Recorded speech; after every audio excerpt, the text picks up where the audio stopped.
भोपाल में जो इन दिनों JFLIF festival, the great Indian film and literature festival चल रहा है और उसका चैप्टर 2017 है ये, उसमें बहुत नामचीन देश के साहित्यकार, कवि, अभिनेता, इन सब का राजधानी भोपाल में जमावड़ा हुआ है। और राजधानी भोपाल एक तरह से संस्कृति का एक बहुत अहम केंद्र रही है। भारत भवन जैसे कला केंद्र यहाँ रहे हैं और इस वक्त हमारे साथ देश के ही नहीं बल्कि मैं उनको बेहिचक कह सकता हूँ कि वो पूरे हिंदी के विश्व फलक पर एक सुप्रतिष्ठित कवि हैं, अशोक चक्रधर जी। मैं बहुत स्वागत करता हूँ अशोक जी आपका। जी, सबसे पहले हिंदी कविता की जिस तरह की धारा का आपने प्रतिनिधित्व किया है और मंचों पर उसको लोकप्रियता के शिखर पर पहुँचाया है, उस कविता के भविष्य को आप किस तरह देखते हैं और आपको लगता है कि वो बहुत उज्जवल है? जिस समय आप युवा हैं, युवा आप अभी भी हैं, आपकी प्रखर वाणी अभी भी उस तरह है, किस तरह आप देखते हैं इस कविता को आगे बहते हुए? कविता वह स्रोतस्विनी है जो कभी न थमेगी जब तक मनुष्यता बह रही है। जब मनुष्य नहीं रहेगा तब कविता नहीं रहेगी। और मैं मानता हूँ जब से मनुष्य है तब से कविता है। तो मैं किसी भी कविता का पुरस्कर्ता नहीं हूँ, मैं उसका उद्गम नहीं हूँ। मेरा सौभाग्य है कि पिछले 5-6 दशक से उसका मैं साक्षी रहा हूँ। बचपन से रहा हूँ, बाल कवि के रूप में रहा, किशोर कवि के रूप में रहा, फिर अध्येता बन गया, 5-7 साल विलग रहा तो गोष्ठियों में गया, लघु पत्रिकाओं में गया। फिर जो नया श्रोता मिला मुझे, नया पाठक मिला, तो आपकी कविता बदलती है, कविता की बुनावट बदलती है। जब आप आते हैं ना, जब आप स्वयं अपने लिए लिखते हैं या इसलिए लिखते हैं कि आप पढ़े जाएंगे, उसके बाद क्या प्रतिक्रिया होगी आपको पता लगा नहीं लगा, समीक्षा के माध्यम से लगा। लेकिन कवि सम्मेलन का मंच तो ऐसी चुनौती है कि तत्काल प्रतिक्रिया मिलती है और आपको पता लग जाता है। मैं बहुत ज़्यादा तालियां बटोरने का हामी नहीं हूँ। आपकी कविता हृदय में बैठ जाए वो ज़्यादा आवश्यक है। आप कहाँ बैठे, कैसे बैठे, वो गलत है। तो मैंने ये पाया कि ये कहना कि हम हल्का इसलिए सुनाते हैं क्योंकि साहब श्रोता हल्का चाहते हैं, ये गलत है। पहले भी गलत था, आज भी गलत है और आगे भी गलत होगा। ये आप हैं जो उनको हल्की चीज़ें सुनाते हैं, सतह से गिरी हुई चीज़ें बताते हैं, आपके अपने सौंदर्याभिरुचि को उन पर आरोपित करते हैं और कहते हैं कि ऐसा चाहते हैं। बहरहाल कविता, जैसा कि आपने पूछा था, कभी समाप्त न होने वाली विधा है और वो सुविधा भी है। जब आप भर जाते हैं अंदर से और कुछ कहना चाहते हैं, तब वो कागज़ नहीं होता जिस पर आप लिखते हैं, वो पूरा समाज होता है जो उसे देख रहा होता है। जिस समय आपकी लेखनी कागज़ पर चलती है, उस पर न जाने कितनी दृष्टियाँ मचलती हैं। और बहुत सारी कविताएं खुद अपनी गुमनामी के अंधेरे में खो जाती हैं। बहुत सारी कविताएं ऐसी होती हैं जो अधबनी रह जाती हैं, सपनों की सीमा में ही समाप्त हो जाती हैं। आपने उनका वितान ताना लेकिन कागज़ नहीं मिला आपको, या अभिव्यक्ति का कोई और औजार नहीं मिला। आपको क्या लगता है, व्हाट्सएप पे कई कविताओं के हम देखते हैं कवियों के नाम ही पता नहीं है, कहीं हरिवंश राय बच्चन जी का नाम लिख दिया, अशोक चक्रधर जी का नाम लिख दिया, वो कविता उनकी है। ये एक सोशल मीडिया की बेपरवाही है या लापरवाही है, जो भी है ये। लेकिन इस दौर में आपको लगता है कि कविता का स्तर वही है जो आपके युग में रहा है, या एक शाश्वत युग की बात कर लें उस युग में रहा है, या आपको लगता है कि सोशल मीडिया की सापाधापी में कविता भी कहीं कुछ गुमने की तरफ बढ़ी है? मैं ये नहीं कहूँगा कि कविता गुमने की तरफ बढ़ी है, कविता घूमने की तरफ बढ़ी है। कविता घूम रही है। अब वो कविता आपकी है या किसी और कवि की है, वो तो घूम रही है। आपने अच्छा कहा कि मेरे नाम से या हरिवंश राय बच्चन के नाम से या किसी भी नाम से वो देते हैं, पर मेरा अनुभव भिन्न है कि नाम से नहीं देते, वो नाम ही नहीं देते किसकी है। मेरी अनेक कविताएं या मेरे अनेक प्रसंग व्हाट्सएप पे यात्रा करते हैं, तो उसमें नाम का उल्लेख नहीं होता। ओम प्रकाश आदित्य की एक कविता गोरी बैठी छत पर, उसमें लोग अपने क्षेपक भी डालते रहे, अपनी भी जोड़ते रहे और आदित्य जी का मूल खाका भी बना के रखे।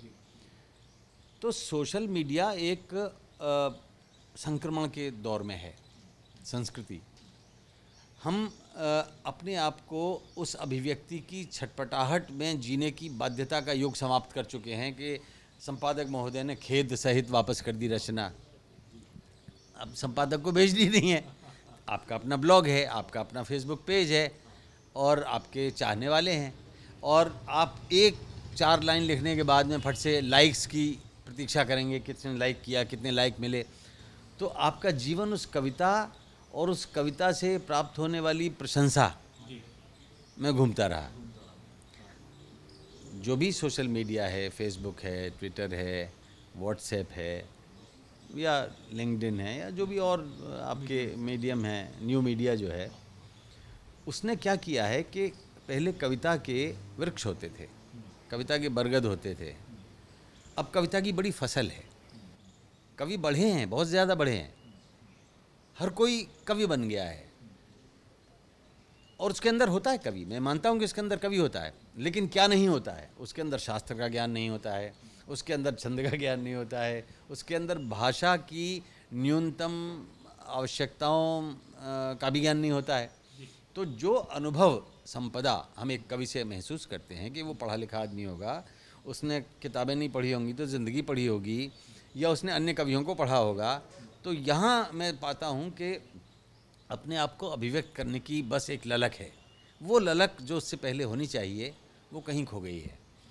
अब हिंदी कैसी होगी? क्या टेलीविज़न जिस तरह की भाषा बोल रहा है वो हिंदी होगी? और हिंदी अंग्रेज़ी की तरह कई बार बोली जाती है तो बहुत चुभती है, बहुत खटकती है। आपकी हिंदी हम सुनते हैं लावण्यमयी, प्रवाहमयी, तो ऐसा लगता है कि वाह, अद्भुत हिंदी है, संस्कृत की भगिनी है, कितना सुंदर सब कुछ है। आप किस तरह का एक भविष्य देखते हैं? इस पर बहुत खरा, आप बोलने के लिए विख्यात हैं, खरा, किस तरह का भविष्य देखते हैं? मैं मानता हूँ कि भाषाएं जीवन के लिए होती हैं, जीवन भाषाओं के लिए नहीं होता है।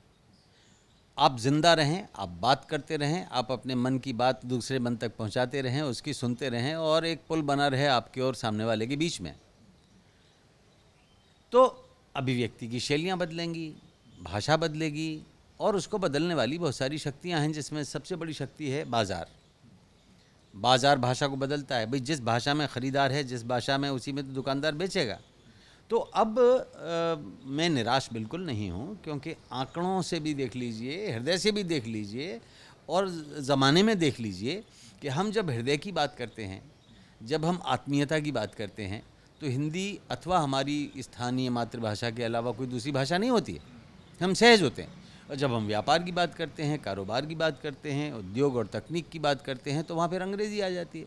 तो अंग्रेज़ी से आक्रांत होने की आवश्यकता नहीं है, क्योंकि यही अंग्रेज़ी तो हमें आगे बढ़ा रही है, हमें रोज़गार दे रही है। अब हिंदी बदल रही है, इसलिए हिंदी एक नहीं है, हिंदियाँ अनेक हैं।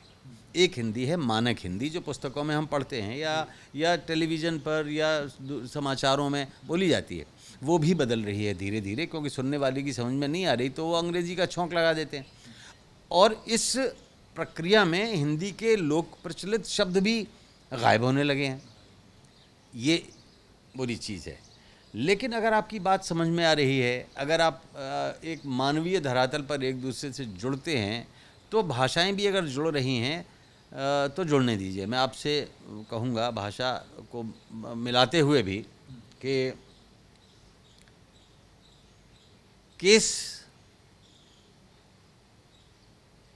को क्राइम मत बनाओ, क्राइम पर केस करो। भेष को सन्यास मत बनाओ, सन्यास को भेष करो। रेस को जीवन मत बनाओ, जीवन में रेस करो। ऐश के महल मत बनाओ, जहाँ रहो ऐश करो। और अंतिम बात महत्वपूर्ण है कि फेस पर चेंज मत लाओ, फेस को चेंज करो।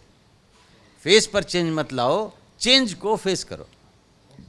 तो जो परिवर्तन आ रहा है उसको स्वीकारो, है ना। भाषा खराब होगी तो अच्छी भाषा लिखने वाले भी हैं, और ख़राब भाषा हमेशा से चलती चली आई है। मानक भाषा विश्वविद्यालय में पढ़ाई जा सकती है, और विश्वविद्यालय जड़ हो जाएं तो विश्वविद्यालय की परवाह भाषा नहीं करती है, वो बदलती है। और रचनाकार बदलता है, कवि बदलता है, नई भाषा आती है। अब देखिए नए उपन्यासों की भाषा, अब देखिए नई कविताओं की भाषा। हर बड़े नगर में ये प्रथा हो गई, नगर के नाम से, Raipur literary festival, Dehradun literary festival, Lucknow literary festival, Mumbai literary festival, तो नाम अंग्रेजी में है। हम इसको साहित्योत्सव भी कह सकते हैं। साहित्योत्सव भी सबकी समझ में आएगा, लेकिन मैं इसका अगर अरण्य रोदन करूं, साहब इसको साहित्य उत्सव क्यों नहीं कह रहे, मेरी नई पीढ़ी को अच्छा लगता है। हमने खुद अपने बच्चों को अंग्रेजी सीखने के लिए प्रेरित किया है। हमने कौन सा उनसे कहा कि भैया हिंदी, शुद्ध हिंदी बोलो, जब हमने देखा कि अंग्रेजी पढ़ के ही विकास कर सकता है, और जो कि सच्चाई थी। सारे बड़े पत्रकारों और बड़े हिंदी भक्तों के बालक सब अंग्रेजी स्कूल में पढ़ते। तो ऐसी स्थिति में अगर मैं साहित्योत्सव को लिटफेस्ट कहूँ तो मैं इनका स्वागत करता हूँ। और मैं देख रहा हूँ कि किसी भी मनोरंजन धर्मी कार्यक्रम में श्रोता होते हैं, प्रस्तुतकर्ता होते हैं, अपनी अपनी कला का कौशल दिखाते हैं, तालियां और वाह पाते हैं। लेकिन ये जो साहित्योत्सव हैं, जो कला के विभिन्न फलकों को चिंतन का, चर्चा का विषय बनाते हैं, ये बहुत अच्छी बात है। और यहाँ आप इस कामना में नहीं कि हर बार ताली बजेगी, तालियां बजाओ, है ना, वो नहीं है। यहाँ प्रश्न हैं, उनके उत्तर हैं, खरापन है, पारदर्शिता है, तत्काल बुद्धि है, आत्मशुद्धि है। लेखक के लिए भी अपनी परीक्षा का अवसर है कि बच्चे ये चाह रहे हैं, तुम क्या लिख रहे हो इनके लिए, भाई दो इन्हें कुछ नया। बात आपने कही, बहुत धन्यवाद करता हूँ अशोक चक्रधर जी। ये थे अशोक चक्रधर, सुप्रतिष्ठित हिंदी के कवि, और उनसे बातचीत में पूरे समय निषेध और नकार कहीं नजर नहीं आते हैं। कैमरामैन मकरंद और आशीष के साथ शरद द्विवेदी, बंसल न्यूज़, जे फिल्म फेस्टिवल, लैक्वी अशोक, भोपाल।